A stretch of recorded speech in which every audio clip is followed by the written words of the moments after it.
പ്രിയമുള്ള മുഅ്മിനീങ്ങളെ, സത്യവിശ്വാസികളെ, സർവശക്തനായ അള്ളാഹുവിൻ്റെ വിധിവിലക്കുകൾ അനുസരിച്ച് കഴിവിൻ്റെ പരമാവധി ജീവിതത്തിൽ അള്ളാഹുവിനെ തഖ്വ ജീവിക്കണമെന്ന് ആമുഖമായി എന്നോട് നിങ്ങളോടും വസിയത്ത് ചെയ്യുകയാണ്. അള്ളാഹു സുബ്ഹാനഹു വ തആല മുത്തഖീങ്ങളായി ജീവിക്കാനും മുസ്ലിമായി മരിക്കാനുമുള്ള നല്ല തൗഫീഖ് നമുക്കെല്ലാവർക്കും നൽകി അനുഗ്രഹിക്കട്ടെ. പ്രിയമുള്ളവരെ, ആദരവായ റസൂൽ സല്ലല്ലാഹു അലൈഹി വസല്ലമ തങ്ങളുടെ പ്രിയപ്പെട്ട സഹാബി ഹുദൈഫ റളിയല്ലാഹു തആല അൻഹു ഒരു കൂട്ടം ചെറുപ്പക്കാരുമായി ഒരു സദസ്സ് പങ്കിടുകയും ആ യുവാക്കളോട് ചില കാര്യങ്ങൾ പറഞ്ഞു ധരിപ്പിക്കുകയും ചെയ്യുന്ന വേളയിൽ ഒരു മുതിർന്ന പൗരൻ അവിടേക്ക് കടന്നു വന്നു.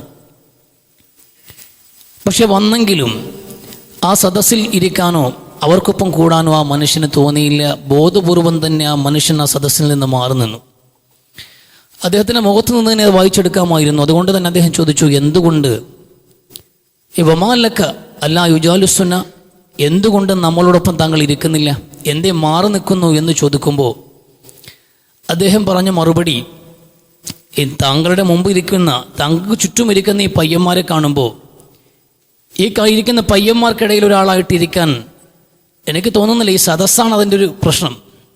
കുറേ പയ്യന്മാർ കൂട്ടിയിട്ട് താങ്കളിവിടെ ഇരിക്കുന്നു, കുറേ കാര്യങ്ങൾ പറയുന്നു. ആ കൂട്ടത്തിൽ എങ്ങനെയാണ് ഒരു മുതിർന്ന പൗരൻ, അല്പം പക്വതയും മെച്യൂരിറ്റിയൊക്കെ ഉള്ള ഞാൻ ഈ കൂട്ടത്തിൽ എവിടെ ഇരിക്കുക, അതുകൊണ്ട് മാറി നിൽക്കുന്നതാണെന്ന് പറയുമ്പോൾ അദ്ദേഹത്തിന് വലിയ അരിശം പൂണ്ടു, ദേഷ്യമാണ് വന്നത്. അദ്ദേഹം പറഞ്ഞു, എന്തേ ഇങ്ങനെ സംസാരിക്കുന്നത്, എന്തുകൊണ്ട് താങ്കൾ ഇങ്ങനെ സംസാരിച്ചു? നിങ്ങൾ ഖുർആൻ ഓതിയിട്ടുള്ള ആളാണല്ലോ. വിശുദ്ധ ഖുർആൻ എന്താ പറഞ്ഞത്? ഒരു സമൂഹം മുഴുവനും ചർച്ച ചെയ്ത ഒരു ഭാഗത്ത് ഇബ്രാഹിം നബി അലൈഹി ഇസ്ലാമിനെ കുറിച്ച് പറയുമ്പോൾ യുക്കാലു ലഹു ഇബ്രാഹിം, ഇബ്രാഹിം എന്ന പേരുള്ള ഒരു പയ്യൻ, ചെറുപ്പക്കാരൻ, ഇനഹു ഫിത്തിയത്തുൻ, ഒരു ചെറുപ്പക്കാരൻ എന്നാണ് അവർ സംസാരിക്കുന്നത് പോലും. യുവത്വം എന്നുള്ളത് ഇങ്ങനെ അവഗണനയോടെ കാണേണ്ട ഒരു പ്രായമായിട്ട് നിങ്ങൾക്ക് ഇപ്പോഴാണ് തോന്നിയത്? വിശുദ്ധ ഖുർആൻ പോലും അങ്ങനെ സംസാരിച്ചിട്ടില്ലല്ലോ. പ്രശംസയോടെ സംസാരിച്ചൊരു പ്രായവും കാലഘട്ടവുമാണല്ലോ യൗവനമെന്ന് അദ്ദേഹത്തോട് മറുപടി പറയുകയുണ്ടായി. ഈ ചോദ്യവും ഈ ഉത്തരവും ഏറ്റവും പ്രസക്തമായി നിൽക്കുന്ന ഒരു കാലഘട്ടത്തിൽ കൂടിയാണ് നമ്മളിപ്പോഴും കടന്നു പോകുന്നത്. എല്ലാ കാലഘട്ടത്തിലും ഈ ചോദ്യത്തിനും ഉത്തരത്തിനും വലിയ പ്രസക്തി ഉണ്ട് താനും. യുവാക്കളോടൊരു അവഗണനാ മനോഭാവം എന്നുള്ളത് സമൂഹത്തിൽ എല്ലാ കാലഘട്ടങ്ങളിലും കണ്ടുവരാറുണ്ട്. അപ്പോൾ അവഗണിക്കുന്നു എന്ന് പറയുമ്പോഴത്തേക്ക് നമ്മൾ ഏതർത്ഥത്തിലാണെന്നതുകൂടി നമ്മൾ ചിന്തിക്കേണ്ടതുണ്ട്. ഒരു മുഖ്യധാരയിലും നമ്മൾ യുവാക്കളുടെ പ്രാതിനിധ്യം കാണാറില്ല. നമ്മൾ പൊതുവിൽ പറയാറുണ്ട് പക്വതയില്ലാന്ന്. പയ്യന്മാർ സെറ്റുകൾ, അവരോട് അധികം അടുക്കണ്ട. ചില ഉത്തരവാദിത്വപ്പെട്ട സ്ഥാനങ്ങളിൽ ഇരിക്കുന്നവരോട് നമ്മൾ കൊടുക്കുന്ന നിർദ്ദേശമാണ്, പയ്യന്മാർ സെറ്റിനെയും അധികം അടുപ്പിച്ച് നിർത്തണ്ട, അവർക്ക് പക്വതയില്ലാത്ത ആൾക്കാരാണ്. ഈ പക്വതയില്ല എന്ന് പറഞ്ഞ് ഒരു സമൂഹത്തിൻ്റെ ഏറ്റവും കരുത്തുറ്റ ചാലകശക്തികളാകേണ്ട ഒരു സമൂഹത്തെ ഒന്നടങ്കം തളച്ചിടുകയും അവരെ പിന്നോട്ടടിക്കുകയും ചെയ്യുന്ന ഒരു സാമൂഹ്യ സ്ഥിതിവിശേഷം നമുക്കിടയിലുണ്ട്. മെച്യൂരിറ്റി ഇല്ല എന്ന് പറയും, പക്വതയില്ല, പാകതയില്ല. അതുകൊണ്ട് അവർ ഇനിയും വളരാനുണ്ട് എന്ന് പറഞ്ഞുകൊണ്ട് അവരെ തഴഞ്ഞ് അവിടെയെല്ലാം, ഇവിടെ രാഷ്ട്രീയ രംഗത്ത് നോക്കും നിങ്ങൾ, എവിടെയാണ് യുവാക്കളുടെ പ്രാതിനിധ്യം കാണാൻ കഴിയുന്നത്? അധികാര രംഗത്ത് എവിടെയാണ് യുവാക്കൾക്ക് പ്രാതിനിധ്യമുള്ളത്? എന്തിനേറെ മഹല്ല് കമ്മിറ്റിയിൽ നോക്കും, ഒരു പള്ളിയുടെ കമ്മിറ്റി എടുക്കുകയാണെങ്കിലും യുവാക്കൾക്ക് പ്രാതിനിധ്യം ഉണ്ടാവില്ല. സാംസ്കാരിക സംഘടനകൾ നോക്കൂ, യുവാക്കൾക്ക് അധികാര രംഗത്ത് പ്രാതിനിധ്യം ഉണ്ടാവില്ല. അസ്സൂദതും അസ്സമാദെന്നാണ് അഹ്നഫ് ഇബ്നു ഖൈസ് റളിയല്ലാഹു അൻഹു പറയുന്നത്. ഈ അധികാരമൊക്കെ കൈയേറേണ്ടതും അധികാരം കയ്യിൽ വെക്കേണ്ടതും ജനങ്ങളെ നയിക്കേണ്ടതും ഒക്കെ യുവാക്കളാ. തലമുടിക്ക് കറുപ്പുള്ളവനാണ് എന്ന പ്രയോഗം. അപ്പൊ ഈ രംഗത്തൊന്നും ഒരു പള്ളി കമ്മിറ്റിക്ക് അകത്ത് പോലും യുവാക്കളെ പരിഗണിക്കാതെ അവഗണിച്ച് നിർത്തുന്ന ഒരു രീതി നമുക്കിടയിൽ കണ്ടുവരുന്നുണ്ട്. എന്തിനേറെ കുടുംബത്തിനകത്ത് പോലും, ഒരു കുടുംബത്തിനകത്ത് സുപ്രധാനമായ തീരുമാനമെടുക്കുന്ന ആ ആലോചനാ ചർച്ചയിൽ അഭിപ്രായ സ്വാതന്ത്ര്യമില്ലാത്ത ഒരാളുണ്ടെങ്കിൽ ആ കുടുംബത്തിൽ ചെറുപ്പക്കാരനായിരിക്കും. നിനക്കൊന്നും പറയാനുമായിട്ടില്ല, ഞങ്ങൾ കാരണവന്മാർ തീരുമാനിക്കും, നീ അനുസരിക്കും. അപ്പം അതുകൊണ്ട് ആ സമിതിയിൽ പോലും, ആ ചർച്ചയിൽ പോലും അയാൾക്ക് റോളില്ല. എല്ലാ അർത്ഥത്തിലും യുവാക്കളെ തഴഞ്ഞ് മാറ്റി നിർത്തിയിരിക്കുകയാണ്. ആ മാറ്റി നിർത്തിയത് കൊണ്ടാണ് ഇന്ന് അവർ വേറെ വഴിക്ക് സഞ്ചരിച്ചുകൊണ്ടിരിക്കുന്നത്. ഒരു നന്മയിലും അവരെ മുൻപന്തിയിൽ കാണാൻ കഴിയില്ല. എന്തുകൊണ്ട്? അവർക്ക് റോളില്ല. എല്ലാം നമ്മുടെ കാൽക്കീഴിൽ എന്ന പോലെ ഇവിടെ കുറെ വയസ്സായ ആൾക്കാർ ഇന്നും 10, 80, 90 വയസ്സായാൽ പോലും മനുഷ്യൻ അവൻ ഏറ്റെടുത്തൊരു അധികാരത്തിൽ നിന്ന് വിട്ടുപിരിയാൻ, അത് ഒഴിവാക്കാൻ കഴിയാത്ത സാഹചര്യമുണ്ട്. ഇവിടെ മതസംഘടനാ നേതാക്കന്മാർ ചില ആൾക്കാർ മരിക്കും.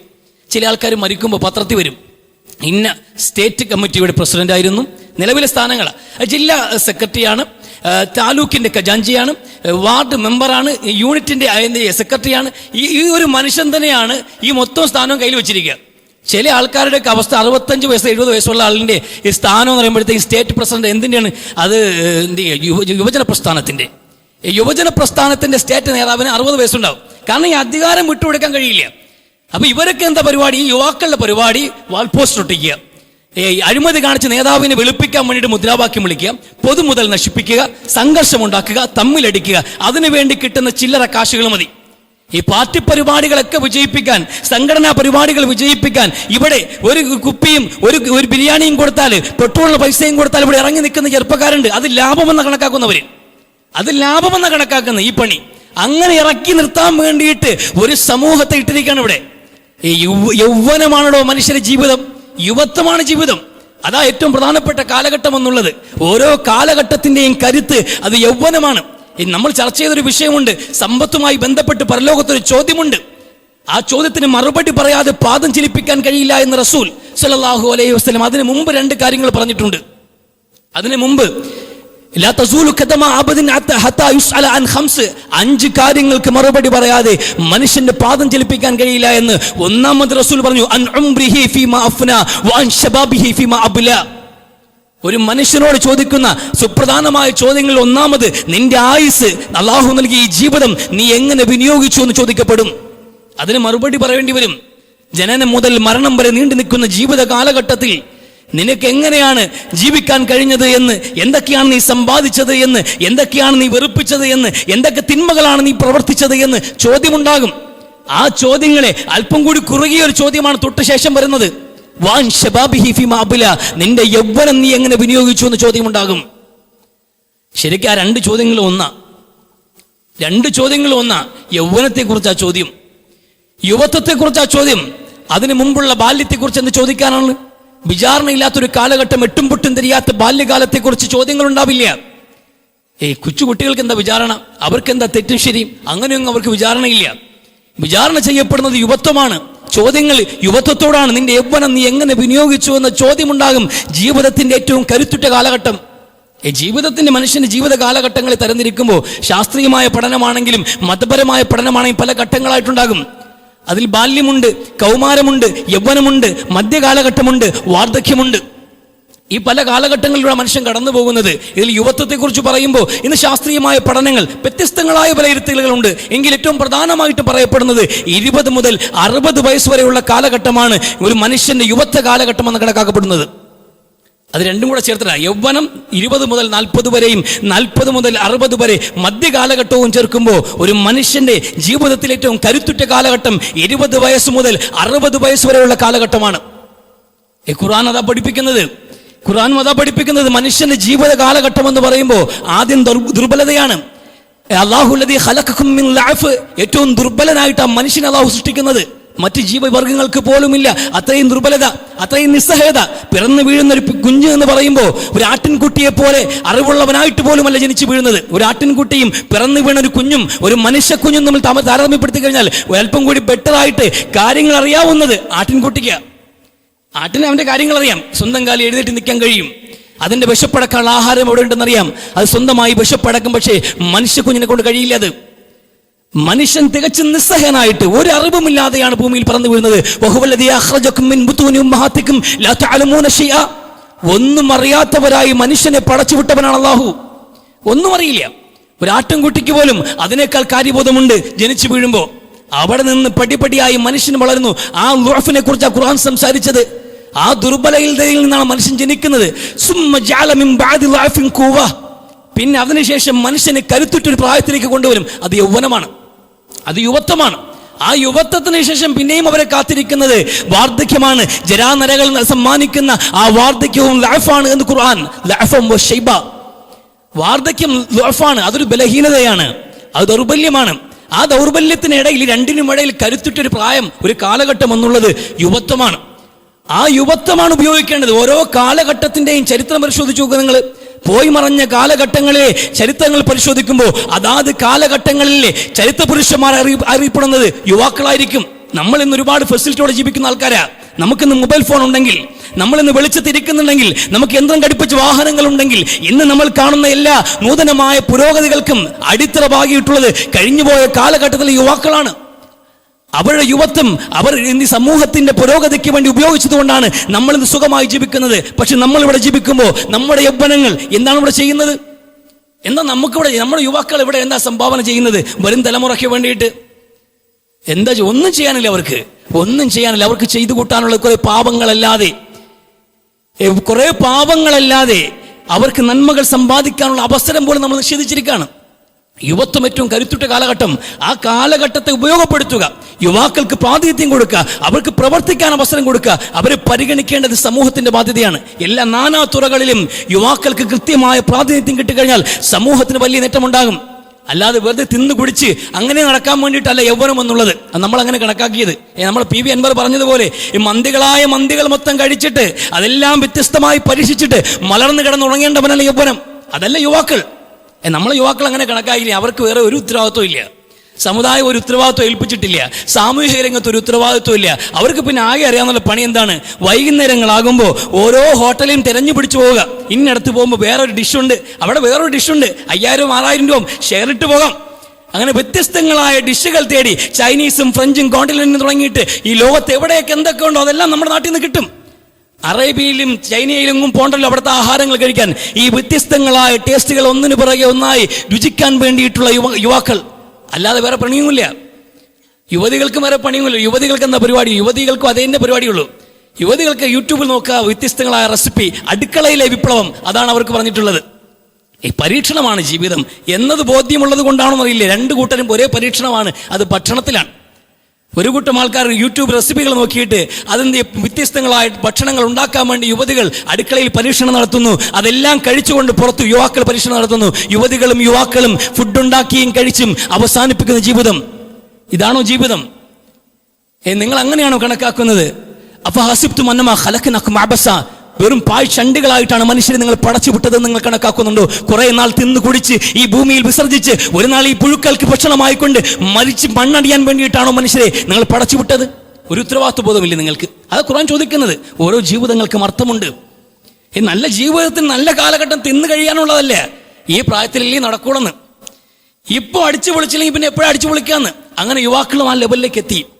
ഉത്തരവാദിത്തങ്ങൾ കൊടുക്കാത്തതുകൊണ്ട് നമ്മൾ ചില ആൾക്കാർ പറയും ഒരു ഉത്തരവാദിത്വമല്ല, ഒരു പെണ്ണ് പിടിച്ച് കെട്ടിച്ചാലേ ഇവനക്ക് ഉത്തരവാദിത്വം ഉണ്ടാവുള്ളൂ. അങ്ങനെ പ്രയോഗം നാട്ടില്.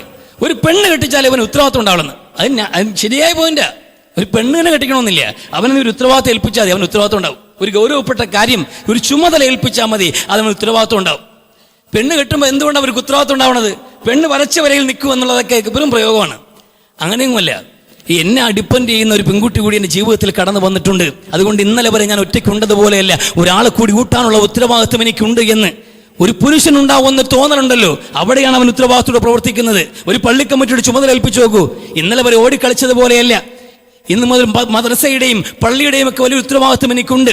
അപ്പൊ ഞാൻ പ്രവർത്തിക്കേണ്ടതുണ്ട്. ഓടി നടന്ന് പ്രവർത്തിക്കാൻ കഴിയുന്ന, നിലപാടുകൾ എടുക്കാൻ കഴിയുന്ന, നിലപാടുകൾ അടിയുറച്ചു നിൽക്കാൻ കഴിയുന്ന, നല്ല തീരുമാനങ്ങൾ എടുക്കാൻ കഴിയുന്ന, നമ്മുടെ സമുദായത്തിനും സമൂഹത്തിനും ഒക്കെ ഒരുപാട് നന്മകൾ ചെയ്യാൻ കഴിയുന്ന ആ നല്ല പ്രായത്തിൽ ഉത്തരവാദിത്തങ്ങൾ ഏൽപ്പിക്കപ്പെട്ട് കഴിഞ്ഞാൽ അവർ പ്രവർത്തിക്കും. അല്ലാതെ അവരെ കൊണ്ടൊന്നിനും പറ്റൂല എന്ന് പറയുന്നതൊക്കെ മുൻവിധിയാണ്. അല്ലാഹുവിന്റെ റസൂൽ സ്വല്ലല്ലാഹു അലൈഹി വസല്ലം തങ്ങൾ മിസ്അബ് ഇബ്നു ഉമൈർ റളിയല്ലാഹു തആല അൻഹുവിനെ വളരെ ചെറുപ്പത്തിലാണ് മദീനയിലേക്ക് പറഞ്ഞു വിടുന്നത്. ഈ മദീനയിൽ 12 പേർ വിശ്വാസികളായി റസൂലിനോട് വന്ന് പറഞ്ഞു, നബിയെ മതം പഠിപ്പിക്കാൻ ആരെങ്കിലും വിട്ടുതരണം, ഒന്നും അറിയില്ല. റസൂൽ പറഞ്ഞു മിസ്അബ് ഇബ്നു ഉമൈറിനെ പറഞ്ഞു വിടാന്ന്. മിസ്അബ് ഇബ്നു ഉമൈർ എന്ന സഹാബി, ചെറുപ്പക്കാരനായ സഹാബി, അദ്ദേഹത്തെ പറഞ്ഞു വിട്ടു. റസൂലുള്ളാഹി അവസാനം മദീനത്തേക്ക് ഹിജ്റ പോയി അവിടെ ചെല്ലുമ്പോൾ 80-ലേറെ മുസ്ലിമീങ്ങളുണ്ട്. ഇവിടെ 12 പേരിൽ നിന്ന് 80ഓളം ആൾക്കാർക്ക് വളരെ തന്മയത്വത്തോടുകൂടി അവധാനതയോടുകൂടി കാര്യങ്ങൾ എടുത്ത് പറഞ്ഞ് ധരിപ്പിച്ച് അടിക്കാൻ വന്നവനോട് പോലും മതം പറഞ്ഞ് മനസ്സിലാക്കിയിട്ട് അവർക്ക് വേണ്ടി മതം പഠിപ്പിച്ച് അവർക്ക് ഇമാമായി നിന്ന് അവർ അധ്യാപകനായി നിന്ന് പ്രവർത്തിച്ചൊരു ചെറുപ്പക്കാരനെ കാണാൻ കഴിയും. മുസ്അബ് ഇബ്നു ഉമൈർ റളിയല്ലാഹു തആല അൻഹു. നമ്മുടെ ചെറുപ്പക്കാരെ പോലെ അടിച്ചു പൊളിക്കാൻ അറിയാത്ത ആളല്ല. മിസ്അബ് ഇബ്നു ഉമൈർ റളിയല്ലാഹു അൻഹു വായിൽ വെള്ളിക്കരണ്ടിയുമായി ജനിച്ചു എന്ന് നമ്മൾ എപ്പോഴും പറയുന്ന സഹാബിയ. ഈ മക്കയിലെ ഏത് യുവാക്കളും കൊതിച്ചു പോയൊരു പുരുഷനാണ് മിസ്അബ് ഇബ്നു ഉമൈർ റളിയല്ലാഹു അൻഹു. അത്രയും മുന്തിയ വസ്ത്രങ്ങൾ എടുത്ത്, അത്രയും വില കൂടി അത്തരം പൂശി യുവതികൾക്ക് ഹരമായി ഈ മക്കയുടെ തെരുവിൽ ഇറങ്ങി നിൽക്കാൻ, മിസ്അബിനെ പോലെ ഒരു ജന്മം ജനിക്കാൻ കൊതിച്ചവരാണ് മക്കയിലെ യുവാക്കളെല്ലാം. അതെല്ലാം വലിച്ചെറിഞ്ഞിട്ടാണ് മുസ്അബ് ഇബ്നു ഉമൈർ എന്ന ചെറുപ്പക്കാരൻ മദീനത്തേക്ക് അല്ലാഹുവിന്റെ റസൂൽ ദൗത്യവുമായി കടന്നു ചെല്ലുന്നത്. റസൂൽ വരുന്നതിന് മുമ്പ് തന്നെ 70ഓളം ആൾക്കാരെ ഇസ്ലാം പഠിപ്പിച്ച് ഇസ്ലാമിലേക്ക് കൊണ്ടുവരാൻ കഴിഞ്ഞിട്ടുണ്ട് എങ്കിൽ, മുസ്ലിമുകൾക്ക് വ്യക്തമായ ഒരു അടിത്തറവാകാൻ കഴിഞ്ഞിട്ടുണ്ടെങ്കിൽ അതാണ് യൗവനം, അതാ യുവത്വം. അങ്ങനെ ഉപയോഗപ്പെടുത്തണം അവരെ. മുആദ് ബിൻ ജബൽ റളിയല്ലാഹു അൻഹുവിനെ യമനിലേക്ക് അയക്കുമ്പോൾ എത്ര വയസ്സുണ്ട്? ഓരോ രംഗത്തും യുവാക്കൾക്ക് പ്രാതിനിധ്യം കൊടുക്കണം. മഹാനായ ഉമർ ഇബ്നുൽ ഖത്താബ് റളിയല്ലാഹു തആല അൻഹു ആ യുവാക്കൾക്ക് കൊടുത്ത പരിഗണന മുന്നിൽ വെച്ചുകൊണ്ട് സംസാരിക്കുന്നുണ്ട്. നിങ്ങൾ ഒരു കാരണവശാലും, ഒരു പണ്ഡിതന്റെ വാചകം ഇതാണ്, വലാ തഹ്കിറു ബിഹുദൂദി അസ്നാനിക്കും, നിങ്ങൾ പല്ലുകളുടെ പുതുമ നോക്കിയിട്ട് ആരെയും വില കുറച്ച് കാണാൻ പാടില്ല എന്ന്. പല്ലുകളുടെ പുതുമ അതൊരു പ്രയോഗമാണ്. നമ്മുടെ നാട്ടിലൊക്കെ പറയും പോലെ, നമ്മുടെ നാട്ടിൽ പറയൂലേ നിന്നേക്കാൾ ഒരുപാട് ഓണം ഉണ്ടവനാ ഞാനെന്ന്. അപ്പോൾ ഓണം ഒരുപാട് ഉണ്ട് എന്നുള്ളത് മഹത്വമായി കണക്കാക്കുന്ന ആൾക്കാരുണ്ട്. അത് വെച്ച് പ്രായം കൂടുതലുണ്ട്.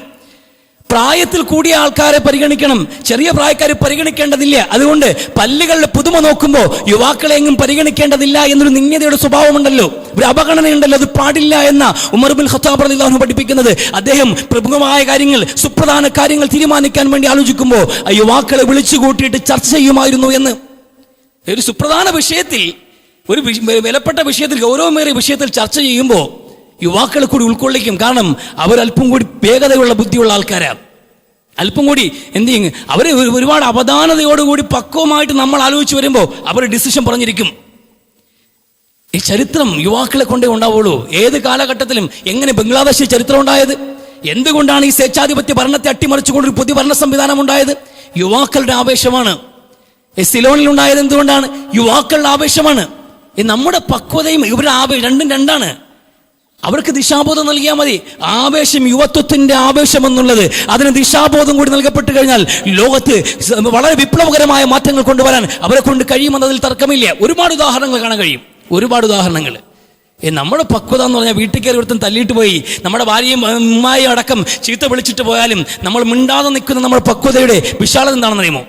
ഇനിയിപ്പോൾ ഇവനെ തിരിച്ച് ഞാൻ പറഞ്ഞ് അവനെ ഞാൻ തിരിച്ചടിച്ച് അവൻ്റെ വീട്ടിൽ കയറി എൻ്റെ ഉമ്മായും തല്ലിയിട്ട് പോയാലും ഞാൻ തിരിച്ച് തല്ലിയാൽ ഇവൻ കൊണ്ടുപോയി കേസ് കൊടുക്കും, ഞാൻ കൊണ്ടുപോയി കേസ് കൊടുക്കണം, പോലീസ് സ്റ്റേഷനായി, പിന്നെ കോടതിയായി, പിന്നെ ജയിലായി, അങ്ങോട്ട് നഷ്ടപരിഹാരം കോടതിയിൽ പോയി ഇറങ്ങി വന്ന് പോട്ട് തള്ളയെ തല്ലിയിട്ട് പോയല്ലേ ക്ഷമിച്ചു എന്ന്. ഇതാ നമ്മുടെ പക്വത. വീട്ടിൽ കയറി തള്ളിയിട്ട് പോയാൽ സ്വാഭാവികമായിട്ടും ഒരു ചെറുപ്പക്കാരൻ ചെയ്യും, അവനെ തിരിച്ചു തല്ലും, ബാക്കി പിന്നെ ആലോചിക്കാന്ന്. ഇതൊന്നും അറിയാഞ്ഞിട്ടല്ല, കാരണം അത് പാടില്ല, അത് അന്യായമാണ്, അക്രമമാണ്. ഈ ഒരു നിമിഷത്തിൽ എൻ്റെ വീട്ടിലെ പെണ്ണുങ്ങൾക്ക് ഞാൻ ജീവിച്ചിരിക്കുമ്പോൾ സുരക്ഷ നഷ്ടപ്പെട്ടു പോയാൽ പ്രതികരിക്കാൻ ഞാൻ ആണായിട്ട് ഇവിടെ ഉണ്ടാകുമ്പോൾ അത് എത്ര വലിയ ക്ഷീണമാണ്. അതാണ്, അങ്ങനെയാണ് പ്രവർത്തിക്കേണ്ടത്. ആ ആവേശം, നമ്മുടെ പക്വത എന്ന് പറയുമ്പോഴത്തേക്കും എല്ലാം ആലോചിച്ച് കൂട്ടിയിട്ട് ഒന്നും നടക്കൂല, ഇവിടെ ഒന്നും നടക്കൂല. അതാണ് നമ്മുടെ പക്വത. ഈ ചെറുപ്പം എന്നുള്ളത് ആവേശമാണ്, അത് ഉപയോഗപ്പെടുത്തണം. ആരെടാ എന്ന് ചോദിച്ചാൽ ഞാനെടാ എന്ന് പറയുന്ന ചോദ്യത്തിളപ്പുള്ള പ്രായം, ആ പ്രായം ഉപയോഗപ്പെടുത്തി റസൂൽ സല്ലല്ലാഹു അലൈഹി വസല്ലമ. അല്ലാഹുവിന്റെ റസൂലിന്റെ ഇസ്ലാമിലേക്ക് കടന്നു വന്ന ആദ്യകാലത്ത് ചെറുപ്പക്കാരാണ് ഇസ്ലാമിന്റെ പ്രബോധനത്തിന് മുമ്പിൽ നിന്നത്. എന്നും വരട്ടെ റസൂലെ എന്ന് നെഞ്ചും വിളിച്ച് മുമ്പിൽ നിന്നവർ ആ സഹാബാക്കളാ. ഈ റസൂലിന്റെ അടുക്കലേക്ക് ഉഹദ് യുദ്ധത്തിന്റെ സമയത്ത് ഒരാളിങ്ങനെ നുഴഞ്ഞു കയറി വന്നു യുദ്ധത്തിന് പോകാൻ വേണ്ടി. സെയ്ദ് ബിൻ സാബിത്ത് റളിയല്ലാഹു അൻഹു റസൂൽ നോക്കിയപ്പോഴത്തേക്ക് ഒരു വാളിന്റെ മറയിൽ ഒരാൾ, ഒരു വാളും ഒരു കുട്ടിയും ഒരേ പൊക്കം. ഈ സൈനികരെ കണ്ടപ്പോൾ റസൂൽ ഇങ്ങനെ വാളിന്റെ അത്രയിലുള്ള ആള് മറിയിക്കാൻ പറഞ്ഞു. വാളിന്റെ അത്രേ ആളുള്ളൂ, പക്ഷെ എന്നാലും യുദ്ധത്തിന് പങ്കെടുക്കാൻ വേണ്ടി ഒരു 13 വയസ്സുള്ള ആ പയ്യെ ഇറങ്ങി നിന്നു. ഉഹദ് യുദ്ധത്തിൽ റസൂലും പറഞ്ഞു വിട്ടു. ആ മകന് വലിയ സങ്കടമായി, ഉമ്മാക്കും വലിയ സങ്കടമായി. കാരണം ഉമ്മ ആഗ്രഹിച്ചത് പ്രവാചകനൊപ്പം യുദ്ധത്തിന് പോകുന്ന ഒരു മകനെ കാണാനാണ്, പ്രവാചകനൊപ്പം അണിചേരാനാണ്, പടയണിയിൽ അണിചേരാനാണ്. ആ കൊച്ചുഭാവവും ആ 13 വയസ്സുള്ള പയ്യന് വലിയൊരു വാൾ എടുത്തുകൊണ്ട് വന്നത് ഒഴിവാക്കി വിട്ടു. പക്ഷേ എന്തെങ്കിലും ഇസ്ലാമിന് വേണ്ടി സംഭാവന ചെയ്യണം, അതുകൊണ്ട് ആ വാളവിടെ വെച്ചിട്ട് പേന കയ്യിലെടുത്തു. അന്നു മുതൽ പ്രവാചകൻ ഇറങ്ങുന്ന വഹി എഴുതാൻ തുടങ്ങിയ മനുഷ്യൻ. റസൂൽ ഇറങ്ങിയ ഖുർആൻ മുഴുവനും ഓരോ ഘട്ടത്തിൽ ഇറങ്ങുമ്പോഴും അത് കൃത്യമായി എഴുതി വെച്ചുകൊണ്ടേയിരുന്നു. ഓരോന്നും ഓരോ ഇടത്ത് പല രീതിയിൽ അദ്ദേഹം എഴുതിക്കൊണ്ടേയിരുന്നു. ഈ മനുഷ്യൻ എഴുതി സൂക്ഷിച്ചു. വർഷങ്ങൾ കടന്നുപോയി, പുണ്യനബിയും മറഞ്ഞുപോയി. അവസാന യമാമ യുദ്ധത്തിലെ മുസൈലിമത്തുൽ കദ്ദാബ് എന്ന കള്ളപ്രവാചകനുമായി മുസ്ലിങ്ങൾ ഏറ്റുമുട്ടി. യുദ്ധം അവസാനിച്ച് വിശ്വാസികൾ വിജയിക്കുമ്പോൾ 70 പേർ ഹാഫിളുകൾ മരണപ്പെട്ടു പോയി. 70 ഹാഫിളുകൾ ഖുർആൻ മനഃപ്പാഠമാക്കിയവർ മരണപ്പെട്ടു പോയി. ഇത് വലിയ പ്രതിസന്ധി ഉമ്മത്തിനുണ്ടാക്കുമെന്ന് ആലോചനകൾ ഉണ്ടായി. ഉമർ ഇബ്നുൽ ഖത്താബ് റളിയല്ലാഹു അൻഹു വന്നിട്ട് അബൂബക്കർ എന്ന ഖലീഫയോട് പറഞ്ഞു, ഖുർആൻ ക്രോഡീകരിക്കണം. ഖുർആൻ മനഃപ്പാഠമാക്കിയവർ ഇങ്ങനെ കൊല്ലപ്പെടുകയാണെങ്കിൽ, ഇങ്ങനെ മരണപ്പെട്ടു പോവുകയാണെങ്കിൽ നമുക്ക് ശേഷം ഖുർആൻ വേണ്ടേ? അതുകൊണ്ട് ഖുർആൻ ക്രോഡീകരിക്കണം, ഒരുമിച്ചൊരു ഗന്ധമാക്കി മാറ്റണമെന്ന്. കൈഫ അഫ്അലു ഷൈഅൻ ലം യഫ്അൽഹു റസൂലുള്ളാഹ്, അല്ലാഹുവിന്റെ റസൂൽ ചെയ്യാത്തൊരു കാര്യം ഞാൻ എങ്ങനെ ഉമർ ഞാൻ ചെയ്യുക? അബൂബക്കർ സിദ്ദീഖ് റളിയല്ലാഹു അൻഹുവിന്റെ പ്രതികരണം. നീണ്ട ദിവസങ്ങളിലെ ചർച്ച, ശക്തമായ സമ്മർദ്ദം ഉമറിൻ്റെ ഭാഗത്ത് നിന്ന് അവസാനം അബൂബക്കറിനും അത് ശരിയെന്ന് തോന്നിയ നിമിഷം അത് തീരുമാനിക്കപ്പെട്ടു. ഇനി ആരെ കൊണ്ട് എഴുതിക്കാമെന്ന് തീരുമാനിക്കുമ്പോൾ 13 വയസ്സ് മുതൽ ഖുർആൻ എഴുതി തുടങ്ങിയ സെയ്ദ് ബിൻ സാബിത്തിന്റെ പേരാണ് അവിടെ പോയി കടന്നു വരുന്നത് റളിയല്ലാഹു അൻഹു. അദ്ദേഹത്തെ വിളിപ്പിച്ചു. അദ്ദേഹത്തോട് പറഞ്ഞത് നിങ്ങൾ ജിമ്മ ചെയ്യണം, ഖുർആൻ ക്രോഡീകരിക്കണമെന്ന്. അദ്ദേഹം പറഞ്ഞു, നടക്കില്ല, എന്നെ കൊണ്ട് നടക്കില്ല, നിങ്ങൾ എന്ത് വലിയ ചുമതലയാണ് ഏൽപ്പിക്കുന്നത്, അള്ളാഹുവിന്റെ റസൂൽ ചെയ്യാത്തൊരു കാര്യം ഞാൻ ചെയ്യുകയോ എന്ന് അദ്ദേഹത്തെ കൺവിൻസ് ചെയ്യാൻ വേണ്ടി അബൂബക്കർ സിദ്ദീഖ് എന്ന് പറഞ്ഞ വാചകമാണ്, നീ ബുദ്ധിയുള്ള ചെറുപ്പക്കാരനല്ലേ, അള്ളാഹുവിന്റെ റസൂൽ ജീവിച്ചിരുന്ന കാലഘട്ടത്തിൽ നീ ഖുർആൻ എഴുതി വെച്ച ആളല്ലേ, നിന്റെ വിഷയത്തിൽ നീ കളവ് പറയുമെന്നോ നീ മറന്നു പോയെന്നോ എന്ന് നമുക്ക് വാദമില്ല, അങ്ങനെ തോന്നുന്നില്ല, അങ്ങനെ ഒരാളല്ല നീ, ക്വാളിറ്റിയുള്ള വ്യക്തിയാണ് നീ, ബുദ്ധിശക്തിയുള്ള ഓർമ്മശക്തിയുള്ള നല്ല ചുറുചുറുപ്പുള്ള ചെറുപ്പക്കാരാ, നിന്നെ കൊണ്ട് പറ്റിയില്ലെങ്കിൽ പിന്നെ ആരാ ചെയ്യുക? അപ്പോഴും അദ്ദേഹം പറഞ്ഞു, നിങ്ങളൊരു മല മാറ്റിവെക്കാൻ പറഞ്ഞെങ്കിൽ ഇത്രയും പ്രയാസം ഉണ്ടാകുമായിരുന്നില്ല, ഒരു മല നിങ്ങൾ മാറ്റിവെക്കാൻ പറഞ്ഞിരുന്നെങ്കിൽ ഇത്ര പ്രയാസം ഉണ്ടാകുമായിരുന്നില്ല, അതിലേറെ ഗൗരവമുള്ളൊരു വിഷയമാണ് നിങ്ങൾ ഏൽപ്പിക്കുന്നത്. പിന്നെയും നിർബന്ധിച്ചപ്പോൾ അദ്ദേഹം സമ്മതിച്ചു. അദ്ദേഹം ജന്മം ചെയ്ത ഖുർആനാണ്, അദ്ദേഹമാണ് ഖുർആൻ ക്രോഡീകരിക്കുന്നത്, കൃത്യമായ ഒരു ഗ്രന്ഥമായ രൂപത്തിൽ ഖുർആൻ കൊണ്ടുവരുന്നത് ആര്? സെയ്ദ് ബിൻ സാബിത്ത് റളിയല്ലാഹു അൻഹു. നമ്മളിവിടെ മന്ദിയും കഴിച്ചടക്കുന്ന പ്രായത്തിലാണ് ഖുർആൻ പൂർണ്ണമായി മനഃപ്പാഠമാക്കി പൂർണ്ണമായി കൃത്യമായ അധ്യായവും ആയത്തുകളും എവിടെയൊക്കെ എപ്പോഴൊക്കെ ഇറങ്ങിയത് എവിടെയൊക്കെ കൂട്ടിയോജിക്കണമെന്ന് കൃത്യമായ ധാരണയുള്ള ഒരു സഹാബി, ഒരു ചെറുപ്പക്കാരന്റെ സംഭാവനയാണത്. പക്ഷെ ആ ഖുർആൻ എടുക്കാൻ യുവാക്കൾക്കൊന്നും സമയമില്ല. ആ ഖുർആൻ തുറന്നു നോക്കണമെങ്കിൽ വെറുതെ എങ്കിലും ഒരു ചടങ്ങിനെങ്കിലും ഞാനും ഒക്കെ ഇവിടെ ഓതുന്നുണ്ട് കേട്ടോ എന്ന് ധരിപ്പിക്കാൻ വേണ്ടി ഖുർആൻ എടുക്കണമെങ്കിൽ റമദാൻ വരണം. എല്ലാവരും ഇങ്ങനെ പള്ളിയിൽ തന്നെ ഇരിക്കണം, നിസ്കാരം കഴിച്ചിട്ട് പോകുന്നില്ല. അപ്പൊ ആദ്യമായിട്ട് അതാണ് നമ്മുടെ ഏതൊരു വിഷയത്തിലും ആദ്യം ചെയ്യാനുള്ള ആളെ നോക്കും. ആദ്യം ആരാ ചെയ്യുന്നതെന്ന്. ഒരു പള്ളി നിസ്കാരം കഴിഞ്ഞാല്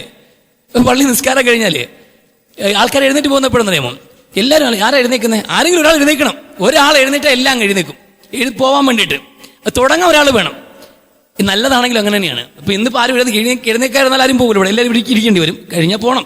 എന്നാലും എന്ത് ചെയ്യും? ആദ്യം എഴുന്നേക്കുന്ന ഏത് കാര്യത്തിലും നമ്മൾ പള്ളിക്കകത്ത് ഒരാൾ നിസ്കാരം റമദാൻ കഴിഞ്ഞ് എല്ലാവരും ഇരിക്കുകയാണ്, എല്ലാവരും ഖുർആനൊക്കെ എടുക്കുന്നു, തസ്ബീഹ് എടുക്കുന്നു. അപ്പോൾ സ്വാഭാവികമായിട്ടും പോകണമെന്ന് തീരുമാനിച്ച് വന്നവനൊന്ന് മടിക്കും, ഞാനും കൂടി ഇത് എടുത്തില്ലെങ്കിൽ മോശമാവും. അങ്ങനെ ഖുർആൻ എടുത്തിരിക്കുന്ന ആൾക്കാരല്ലാതെ യുവാക്കൾ എവിടെ ഖുർആൻ എടുത്തിട്ടുള്ളത്? വിജ്ഞാനത്തിന്റെ പടവാളാണ് വിശുദ്ധ ഖുർആൻ. ആ ഖുർആൻ എടുത്തു നോക്കാൻ യുവാക്കൾക്ക് അവിടെ സമയം കിട്ടിയത്? ഒരു രംഗത്തും യുവാക്കൾ മുന്നിലില്ല. ഒരു മതപ്രഭാഷണ വേദി നടക്കട്ടെ, പള്ളിയിലെ കമ്മിറ്റി ആകട്ടെ, അല്ലെങ്കിൽ മറ്റു ചർച്ചകളാകട്ടെ, ജുമാക്കാകട്ടെ, ജുമാ നമസ്കാരത്തിനായാൽ പോലും യുവാക്കൾ എന്ത് ചെയ്യില്ല. നമ്മൾ ഇവിടെ ഇരിക്കുന്നവർ കൃത്യമായി ആദ്യമേ വരുന്ന ആൾക്കാരാണ്. പക്ഷെ ഞാൻ കണ്ടുവരുന്ന പള്ളികൾ മഹാഭൂരിപക്ഷവും യുവാക്കൾ പുറത്തു തന്നെ ഉണ്ടാവും. അവർ ഏറ്റവും വൈകി വരികയും സ്വര പറഞ്ഞുകൊണ്ട് പുറത്തു നിൽക്കുകയും ചെയ്യും. പള്ളിയുടെ അകത്തുണ്ടാവുക കുറെ കിളവന്മാരും കുറെ പിള്ളേരുമാണ്. അത് മറ്റേ അവർ കൈ കശത്ത് വെച്ചിരിക്കുന്ന കുട്ടികൾ കൂടെ ഇരിക്കുന്നത്, അല്ലെങ്കിൽ കുട്ടികളും പുറത്ത് തന്നെ ഉണ്ടാകും. എല്ലാം കഴിയുമ്പോൾ അവസാനം നമസ്കാരത്തിന് കൈകെട്ടാൻ സമയമാകുമ്പോൾ ഓടിക്കേറി വന്നിട്ട് അവസാന സഫിൽ തിക്കും തിരക്കും കൂട്ടുന്ന ആൾക്കാരുടെ പേരാ യുവാക്കൾ, ചെറുപ്പക്കാര്. ഇവരെ സഫുകൾക്ക് വേണ്ടി അടികൂടി ഒരു സമൂഹം ഉണ്ടായിരുന്നു. സഫുകൾക്ക് വേണ്ടി മത്സരം നടത്തിയവർ. ഒന്നാം സഫിൽ ഇമാമിന്റെ വലത് ഭാഗത്തെത്താൻ വേണ്ടിയിട്ട് ചെറുപ്പക്കാര് മത്സരം കാണിച്ചൊരു കാലഘട്ടം കടന്നുപോയിട്ടുണ്ട്. ഇവിടെ നമസ്കരിക്കാൻ പോലും സമയമില്ല. ഇനി വന്നാൽ തന്നെ ഏറ്റവും അവസാനത്തെ പന്തിയിൽ ഇരുന്നിട്ട് വാതിൽ പിടിച്ച് നിൽക്കുള്ളൂ. വാതിൽ പെട്ടെന്ന് തിരിഞ്ഞു പോകാൻ കാറ് കൊണ്ട് റിവേഴ്സ് ഇട്ട് ഇങ്ങനെ പോകാൻ വഴിക്ക് ഇടുന്ന പോലെയാണ് പല ആൾക്കാർ നിസ്കരിക്കാൻ വേണ്ടി വന്ന് സ്വന്തമായിട്ട് പാർക്കാവുകയാണ്.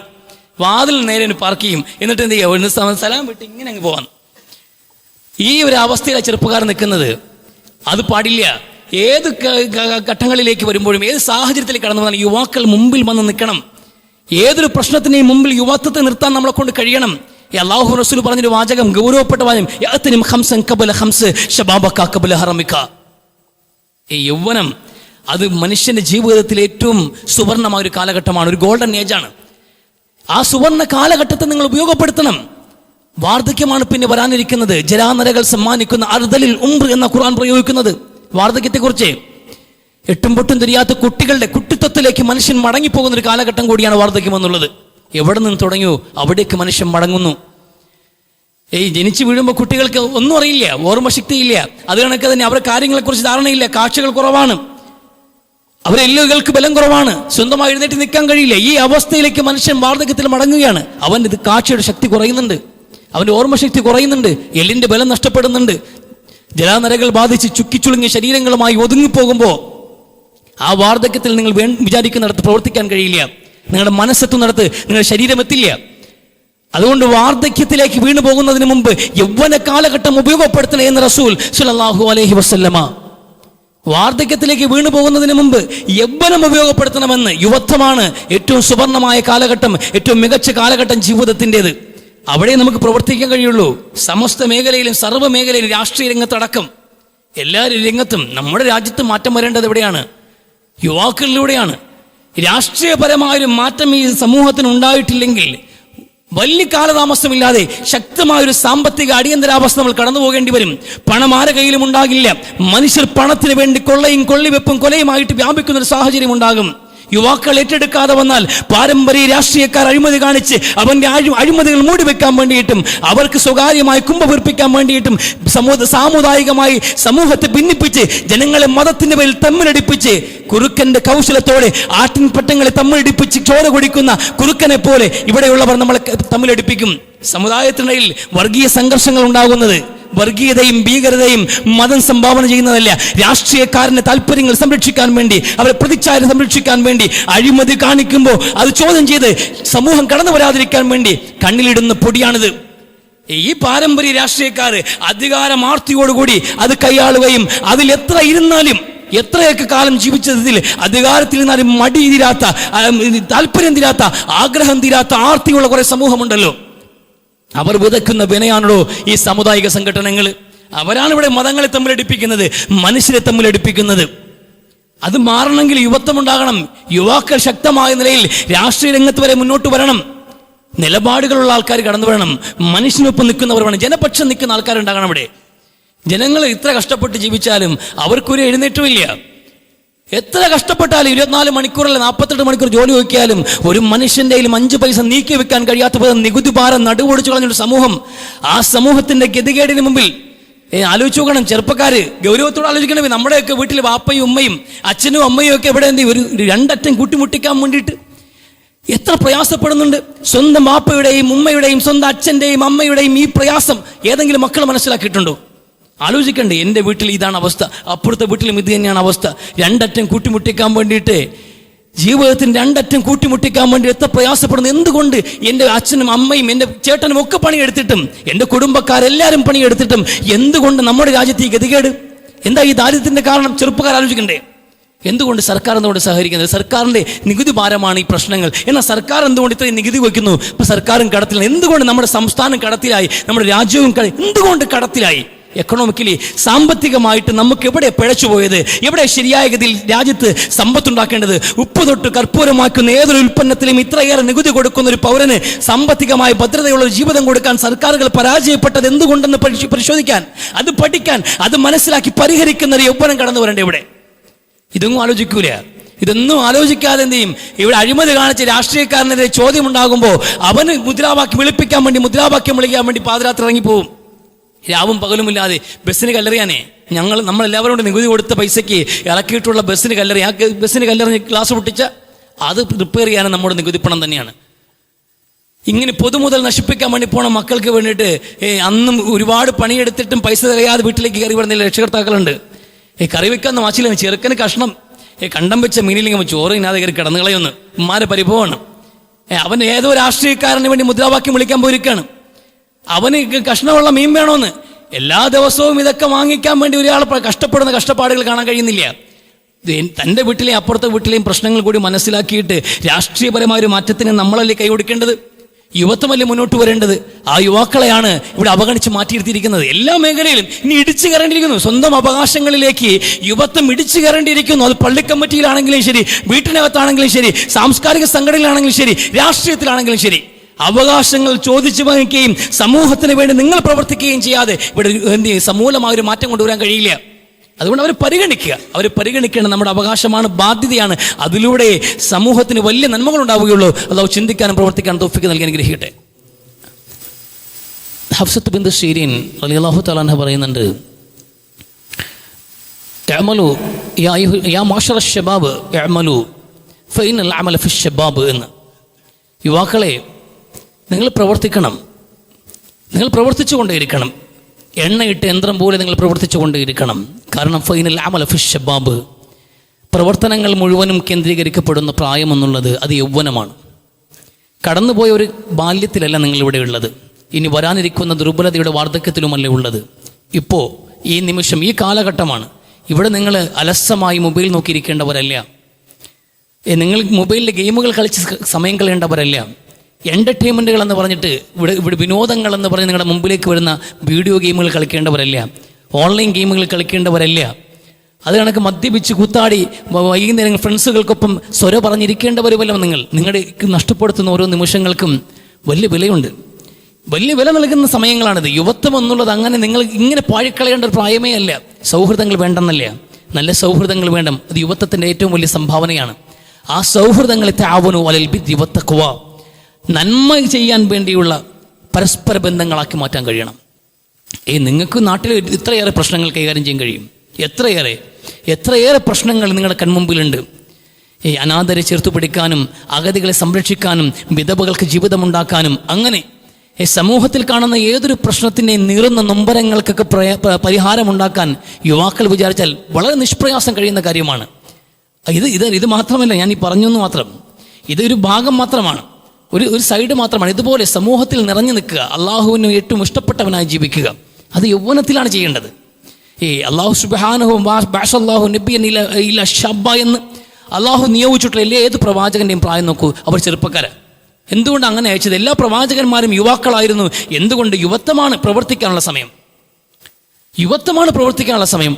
ഈ യുവത്വത്തിൽ അൽ ഖൈറു കുല്ലുഹു ഫി ശബാബ് എന്ന എല്ലാ നന്മകളും യൗവനത്തിലാണ് എന്നാണ് ഇബ്നു അബ്ബാസ് റളിയല്ലാഹു അൻഹു പറയുന്നത്. അല്ലാഹു റസൂൽ പറഞ്ഞല്ലോ, അൽ മുഅ്മിനുൽ ഖബിയ്യു ഖൈറു മിൻ മുഅ്മിനിൽ ലൈഫ്, ദുർബലനായ വിശ്വാസിയേക്കാളും ആരോഗ്യമുള്ള ഒരു വിശ്വാസിയാണ് ഈ ഉമ്മത്തിന് ഗുണം ചെയ്യുക, ഇസ്ലാം ഏറ്റവും ഗുണം ചെയ്യുന്നത് എന്ന് റസൂൽ സ്വല്ലല്ലാഹു അലൈഹി വസല്ലം. ആരോഗ്യമുള്ള മുസ്ലിം, ഈ ആരോഗ്യമുള്ള കരുത്തുള്ള നല്ല നിറഞ്ഞ യൗവന കാലഘട്ടത്തിൽ അവർ കളം നിറഞ്ഞ് നിൽക്കേണ്ട ആൾക്കാരാണ്. അലസമായി കഴിയേണ്ട കാലഘട്ടമല്ല ഇത് രസിക്കാനുള്ള കാലഘട്ടമല്ല. ജീവിതത്തിൻ്റെ ഓരോ പട്ടിയിലും ഓരോ ഉത്തരവാദിത്തങ്ങൾ അതൊക്കെ ഒരു ചലഞ്ചിങ് ആയിട്ട് എടുക്കണം. ചില ആൾക്കാർ ഇങ്ങനെ അങ്ങ് പോട്ടെ, കാര്യങ്ങൾ കുറച്ചും കൂടെ അങ്ങോട്ട് പോട്ടെ എന്ന്, കുറച്ച് കാലം കൂടെ ഞാൻ സന്തോഷത്തോടെ ജീവിക്കട്ടെ എന്ന്. ചില ആൾക്കാരോടൊക്കെ വിവാഹാലോചനയെ കുറിച്ചൊക്കെ സംസാരിക്കുമ്പോൾ ആൾക്കാർ പറയുന്ന ഒരു പ്രയോഗമാണ്, ഒരു പെണ്ണൊക്കെ കെട്ടേണ്ടതെന്ന്. ഞാൻ ഇങ്ങനെ സന്തോഷത്തിൽ ഇരിക്കുന്നത് നിനക്ക് ഇഷ്ടപ്പെടുന്നില്ലെന്ന അടുത്ത കമൻറ്റ് മറുപടി. അല്പം കൂടെ സന്തോഷത്തോടെ പോട്ടെ, അല്പം പിന്നീട് വല്ല എക്സ്പ്രസ്സിനൊക്കെ തലവെക്കുന്നത്, ട്രെയിന് തലവെക്കുന്നതൊക്കെ പിന്നെന്ന്. എന്നൊരു വിവാഹം കഴിക്കുമ്പോൾ വിവാഹം, ഭാര്യ, മക്കൾ, കുടുംബം എന്നുള്ളതൊക്കെ വലിയ ഉത്തരവാദിത്തമാണ്. ആ ഉത്തരവാദിത്തമാണ് ഇവർ ട്രെയിനായിട്ടും അല്ലെങ്കിൽ അപകടങ്ങളായിട്ടും ഒക്കെ ഇപ്പോൾ സംസാരിക്കുന്നത്. അതൊക്കെ വലിയ മോശം പ്രയോഗമാണ്. അത് ജീവിതത്തിന് അർത്ഥമുണ്ടാകുന്ന അവിടെയാണോ? ജീവിതത്തിന് അർത്ഥമുണ്ടാകണമെങ്കിൽ നമ്മുടെ മുമ്പിൽ ഓരോ നിമിഷത്തിലും ഓരോ ഉത്തരവാദിത്തങ്ങൾ ഉണ്ടാകണം. ഒന്നും ചെയ്യാനില്ല, പിന്നെ കബറ് കിടക്കുന്നല്ലേ നല്ലത്. ഒരു മനുഷ്യനെ എനിക്കൊന്നും ചെയ്യാനില്ല, ഞാൻ ഹാപ്പിയാണെന്ന്, ഒന്നും ചെയ്യാനില്ലാത്തവന് ഈ ദുനിയാവിൽ എന്താണ് കാര്യം? ഒരു കാര്യമില്ല. എന്തെങ്കിലും ചെയ്യാനുണ്ടാവണം, അപ്പോൾ ജീവിതത്തിന് അർത്ഥം ഉണ്ടാവുള്ളൂ. ഓരോ രാത്രിയും ഓരോ പകലുകളും നമ്മളെ കാത്തിരിക്കാൻ, നമ്മുടെ അധ്വാനത്തെ ഫലങ്ങൾ കാത്തിരിക്കാൻ കുറച്ചുപേരുണ്ടാകണം. അല്ലാതെ സ്വന്തം തടി എന്ത് ചെയ്യുക? രാവിലെ എഴുന്നേൽക്കുക, കഴിക്കുക, പിന്നെ ജോലിക്ക് പോവുക, സമ്പാദിക്കുക, പിന്നെയും കഴിക്കുക, കുടിക്കുക, ഉറങ്ങുക, ഇതാണോ? അതല്ല, അതിന് ജീവിതത്തിൽ ഒരു സുഖം ഉണ്ടാവില്ല. ഈ തികയാതിരിക്കുന്ന ഒരു അവസ്ഥ ഉണ്ടല്ലോ, എല്ലാം കഷ്ടപ്പെട്ടിട്ടും തികയാതെ ഈ അവസ്ഥയിൽ കടവ് വാങ്ങിച്ചിട്ട് പിന്നെയും കാര്യങ്ങൾ എത്തിക്കാൻ പറ്റാ, അതാണല്ലോ ജീവിതത്തിൻ്റെ ഒരു ത്രില്ലെന്ന് പറയുന്നത്. ഹലീൽ ജിബ്രാൻ പറഞ്ഞതുപോലെ, അറിഞ്ഞു കളിച്ചാൽ, അറിഞ്ഞു ജീവിച്ചാൽ ജീവിതത്തെക്കാൾ രസകരമായ ഒരു കളിയും ലോകത്തുണ്ടാവില്ല എന്ന്. ഭയങ്കര ട്വിസ്റ്റാണ്, ഒരുപാട് ട്വിസ്റ്റുകളും ടേണുകളും ഉണ്ട്. നാളെ എന്ത് നടക്കും, അടുത്ത നമ്മുടെ മുമ്പിൽ എന്താണ് അച്ചീവ് ചെയ്യാനുള്ളത്, എന്ത് ടാർഗറ്റാണ് ഉള്ളത്, ഒന്നും അറിയില്ല. ഓരോ നിമിഷത്തിലും നമ്മുടെ മുമ്പിൽ ഓരോ സംഭവങ്ങൾ വരുന്നു, നമ്മൾ ഇത് അതിജീവിക്കുന്നു, അടുത്ത പ്രശ്നം അങ്ങോട്ട് പോകുന്നു, അത് പ്രശ്നം പരിഹരിക്കുന്നു, പിന്നെ ആവശ്യം ഇങ്ങനെയായി, ആഗ്രഹം ഇങ്ങനെയായി, അങ്ങനെ ഒന്ന് തൊട്ട് മനുഷ്യൻ്റെ മരണം വരെ കൊണ്ടുപോകുന്ന വളരെ ഇൻട്രസ്റ്റിംഗ് ആയ ഒരു ഗെയിമാണ്. അറിഞ്ഞു കളിച്ചാൽ ഇതിനേക്കാൾ രസകരമായ ഒരു ഗെയിമും കളിക്കാനുണ്ടാവില്ല എന്ന്. അതാ മനുഷ്യൻ്റെ ജീവിതം. അങ്ങനെ നമ്മൾ ഉത്തരവാദിത്തങ്ങൾ വാരിയെടുക്കണം. നമ്മൾ ഒരുപാട് ഉത്തരവാദിത്തമുള്ളവരാകുമ്പോൾ അള്ളാഹു ഒരുപാട് വഴികളും തുറന്നു നൽകും. ഇന്നമായിരിക്കും നമ്മുടെ വീട്ടിൽ നമ്മൾ ആശ്രയിക്കുന്ന വാപ്പുണ്ട്, ഉമ്മ ഉണ്ട്, ഭാര്യയുണ്ട്, 3-4 മക്കളുണ്ട്. നമ്മുടെ വീട്ടിൽ കുറേ ജീവികൾ ജീവിക്കുന്നുണ്ട്, പക്ഷികളുണ്ട്, കോഴിയുണ്ട്, ആടുണ്ട്, കുറേ പൂച്ചകളും ഒക്കെ ഉണ്ടെങ്കിൽ, ഞാൻ ഒരാളെ ജോലി ചെയ്യാനുള്ളൂ എങ്കിൽ ഇതെല്ലാവർക്കും ഉള്ള ആഹാരം എന്നിലൂടെ എത്തണമെന്നുള്ളത് പടച്ചവൻ്റെ തീരുമാനമാണ്. ഞാൻ കഴിച്ച് മിച്ചം വന്നാൽ എൻ്റെ ഭക്ഷണത്തിൻ്റെ എച്ചിലാണല്ലോ എൻ്റെ പൂച്ച കഴിക്കാനുള്ളത്. അപ്പം ഞാൻ കഴിച്ചിട്ട് കളയേണ്ട സാധനം, എൻ്റെ പൂച്ചയ്ക്ക് വേണ്ടിയുള്ള ആഹാരം അള്ളാഹു കദറാക്കിയിട്ടുണ്ട് എങ്കിൽ എനിക്ക് അള്ളാഹു ഭക്ഷണം നൽകും, ആ വഴി കാണിക്കും. അതുകൊണ്ട് ജീവിതത്തിൽ ആരെയും ഏറ്റെടുത്തുക കൊണ്ട് നമ്മൾ നഷ്ടത്തിൽ പോകുമെന്ന് കണക്കാക്കാൻ പാടില്ല. എല്ലാവരെയും ചേർത്ത് പിടിക്കൂ, നാഥൻ നിങ്ങൾക്ക് നൽകും. ഭൂമുഖത്തുള്ള ഏവർക്കുമുള്ള അന്നം അള്ളാഹു ഏർപ്പാടാക്കിയിട്ടുണ്ട്, ഇടയിൽ നിന്നാൽ മതിയെന്ന്. ഇടയിൽ നിന്നാൽ മതി, നിങ്ങൾ നിൽക്കാൻ ധൈര്യം ഉണ്ടോന്നാണ് യുവാക്കളോട് ചോദിക്കുന്നത്. ഏറ്റെടുക്കാൻ, എല്ലാവരെയും ഏറ്റെടുക്കാൻ, വിശാലമായ ഒരു കുടുംബം ഉണ്ടാക്കാൻ, അവരെല്ലാവരെയും ഏറ്റെടുത്ത് ചേർത്ത് പിടിക്കാൻ ധൈര്യത്തോടെ മുന്നോട്ട് പോവാൻ ഞാൻ സഹായിക്കാന്ന്. അള്ളാഹു സഹായിക്കടോ. അതാണ് യുവത്വം എന്നുള്ളത്. ഈ യൗവന കാലഘട്ടം പ്രവർത്തനത്തിൻ്റെ കാലഘട്ടമാണ്, നിറഞ്ഞു നിൽക്കേണ്ട പ്രായമാണ്. തളർന്ന് വീഴുന്നതിന് മുമ്പ് ഒരുപാട് നമ്മൾ പ്രവർത്തിക്കേണ്ടതുണ്ട്. അത് മാക്സിമം മുതലാക്കാൻ വിശ്വാസികൾ, യുവാക്കൾ തയ്യാറാവുക. അള്ളാഹു തൗഫീഖ് നൽകി അനുഗ്രഹിക്കട്ടെ. അല്ലാഹു മഗ്ഫിർ മുഅ്മിനീന വൽ മുഅ്മിനാത്ത് വൽ മുസ്ലിമീന വൽ മുസ്ലിമാത്ത് റബ്ബനാ ആതിനാ ഫിദ് ദുനിയ ഹസന വഫിൽ ആഖിറതി ഹസനത വഖിനാ അദാബന്നാർ റബ്ബനാ റബ്ബിർഹംഹുമാ കമാ റബ്ബയാനി സഗീറാ റബ്ബനാ ഇഗ്ഫിർ ലനാ വലിഖ്വാനിനാ സബഖൂനാ ബിൽ ഈമാൻ വലാ തജ്അൽ ഫീ ഖുലൂബിനാ ഗില്ലൽ ലില്ലദീന ആമനൂ റബ്ബനാ ഇന്നക റഊഫുർ റഹീം.